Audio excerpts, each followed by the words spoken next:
ዛሬ እኮ መንፈሳዊ በሚመስል ነገር እኮ የሚሞቱ ሰዎች አሉ።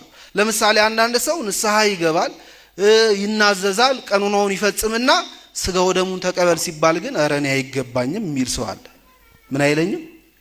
አይገባኝም፣ እኔ ለዚህ ቅዱስ ምስጢር እኮ ምበቃ ሰው አይደለሁም የሚል ሰው አለ። ይሄ ሰው የሚያስበው ምንድነው? እግዚአብሔር ወይም ክርስቶስ ይህንን ትህትናውን እንደሚወድና እንደሚቀበልለት አድርጎ ያስባል። ግን የትኛውም የትህትና ሐሳብ ቢሆን ከስጋው ደሙ የሚያርቅ ከሆነ እሱ ትክክለኛ ትህትና አይደለም። ክርስቶስም እሱ እኮ ስጋዬን ያልበላው ደሜን ያልጠጣው ትሁት ስለሆነ እኮ ነው አክብሮኛል ብሎ ኮምፕሮማይዝ አያረግም ክርስቶስ።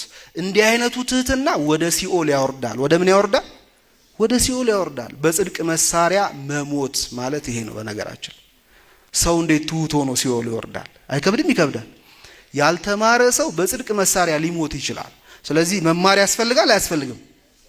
ያስፈልጋልና የሃይማኖትን ትምህርት መማር የሚያስፈልገው ሃይማኖትን በእምነትም በእውቀትም መደገፍ የሚያስፈልገው ለዚህ እንደሆነ መረሳት የለበትም።